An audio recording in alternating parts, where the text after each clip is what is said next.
आज आपण एक नवीन व्हिडिओ घेऊन आलेलो आहोत, ज्यामध्ये मी तुम्हाला दाखवणार आहे की फोल्डरला लॉक तुम्ही कशा पद्धतीने तुम्ही लावू शकता. आता फोल्डरला लॉक म्हटलं तर आपण मागच्या व्हिडिओमध्ये असं बघितलं होतं की आपण एका फोल्डरला आपण परमिशन्स दिल्या होत्या. लाईक ह्या फोल्डरला समजा एक्झाम्पल हा फोल्डर आहे, त्याला सिम्पल राईट क्लिक केलं, show more option, property in the security नंतर इथे एडिट होते, डिनाय, हे आपण केलं होतं.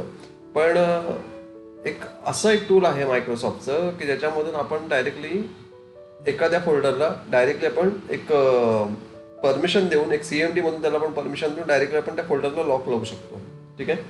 तर ह्या व्हिडिओमध्ये मी तुम्हाला हेच दाखवणार आहे की तुम्ही कशा पद्धतीने तुम्ही फोल्डरला लॉक लावू शकता. ठीक आहे. तर त्या डेमोसाठी आपण हा एक फोल्डर क्रिएट केलेला आहे, SAM7 नावाचा. याच्यात माझी इम्पॉर्टंट एक फाईल आहे. इम्पॉर्टंट फाईल ओपन करायला दाखवतो तुम्हाला सबस्क्राईब टुडे. ठीक आहे. तर ह्याच्यामध्ये काय आहे की आपल्या बऱ्याच जणांना काय आपण नसताना किंवा आपण बॅकएंडमध्ये असताना कोण आपलं मशीन समजा यूज करत जर असेल तर त्याला आपण डेटा जो असतो किंवा आपल्या इम्पॉर्टंट ज्या फाईल्स असतात त्या समजू नये समोरच्याला, यासाठी आपण एक लॉक लावण्याचा किंवा आपण थर्ड पार्टी इन्स्टॉल कुठलं तरी ॲप्लिकेशन इन्स्टॉल करतो आणि ते चार्जेबल बेसवरती असतं. मग चार्जेबल बेसवरती असेल तर समजा इनकेस व्हायरस किंवा मालवेअर इन्फेक्शन पण होऊ शकतं त्याच्यामध्ये इन फ्युचरमध्ये. त्याच्यापेक्षा मी मायक्रोसॉफ्टचं इनबिल्ड ॲप्लिकेशन असं मी एक शोधून काढलेलं आहे की ज्याच्यामध्ये तुम्ही एकदा त्याला परमिशन दिलीत एखाद्या फोल्डरला, जोपर्यंत तुम्ही ते परमिशन्स काढत नाही तोपर्यंत तो फोल्डर ओपन होत नाही. So let start the video. ठीक आहे. तर पहिल्यांदा तुम्हाला काय करायचं आहे, इथे तुम्हाला सर्च बारमध्ये CMD टाईप करायचं आहे अँड रन एज ॲडमिनिस्ट्रेटर. ते येस करतोय मी. ठीक आहे. आता तुम्हाला काय करायचं आहे, सिम्पल आता ह्या फोल्डरला मला लॉक लावायचं आहे. ठीक आहे.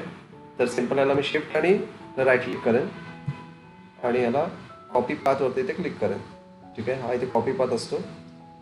हा समजा डायरेक्ट तुम्ही जर राईट क्लिक केलं तर तुम्हाला इथे ऑप्शन येत नाही, तर किंवा शो मोर ऑप्शन जरी केलं तरी तुम्हाला इथे कॉपी पाथ दाखवतो याच्यामध्ये. ठीक आहे. आता इथे कमांड टाईप करायचं तुम्हाला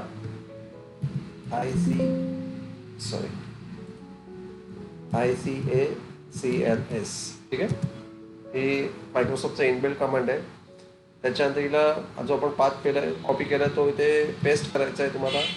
ठीक आहे. त्याच्यानंतर इथे तुम्हाला स्लॅश करून डिनाय करायचं आहे, DENY, डिनाय, आणि एव्हरीवन मधला E कॅपिटल,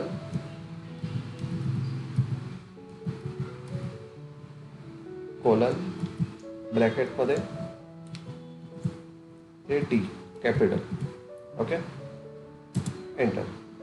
ठीक आहे. तर successfully file has been lock successfully आलं आहे बघा इथे.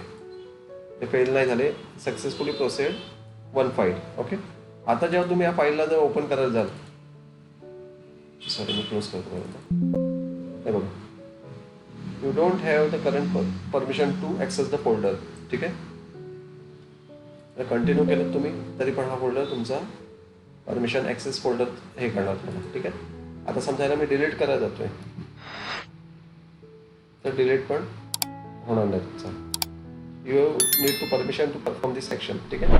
म्हणजे जोपर्यंत तुम्ही याला परमिशन घेत नाही तोपर्यंत हा फोल्डर डिलीट सुद्धा होणार नाही. फक्त हा शिफ्ट डिलीट करून होऊ शकतो, पण असं डायरेक्टली जर डिलीट करायला लागलं तर डिलीट होणार नाही तुमचा फोल्डर. ठीक आहे. तर ह्या फोल्डरमध्ये आपण ह्या व्हिडिओमध्ये बघितलं की आता फोल्डर आपण लॉक कशा पद्धतीनं करतो, पण अनलॉक कशा पद्धतीनं करतो. आता चला ठीक आहे, आम्ही व्हिडिओ बघून आम्ही फोल्डर लॉक तर केला, पण आता अनलॉक कशा पद्धतीनं करायचं आहे. तर आता अनलॉकसाठी पण सेम हीच प्रोसेस आहे तुम्हाला. इथे समजा तुम्हाला, आता मी क्लोज करतो परत त्याला. आता समजा तुम्ही बघितलं जसं की फोल्डर काय माझा ओपन होत नाही आहे, ह्याला मला ओपन करायचं आहे. तर सिम्पल CMD परत टाईप करायचं आहे, एंटर एज ॲडमिनिस्ट्रेटर. येस. इथे टाईप करायचं आहे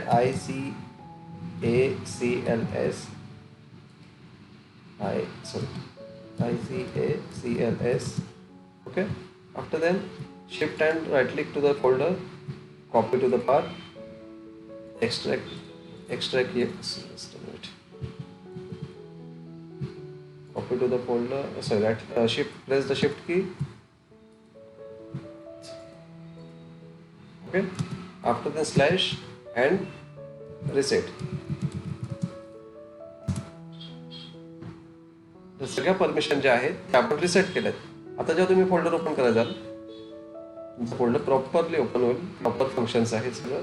सेव्ह वगैरे तुम्ही जरी करायला गेलात तर कंट्रोलाइज केलं मी याला सेव्ह करायला. आता समजा परत ओपन करायला गेला तर तुमच्या फाईल ॲज इट आहे तसं फंक्शन करतो. ठीक आहे.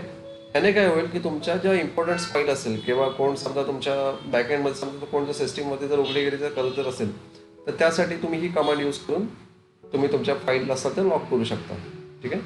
तर या व्हिडिओमध्ये एवढंच होतं. जर व्हिडिओ जर आवडली जर असेल तर लाईक शेअर अँड सबस्क्राईब करायला विसरू नका. व्हिडिओ पूर्ण बघितल्याबद्दल धन्यवाद.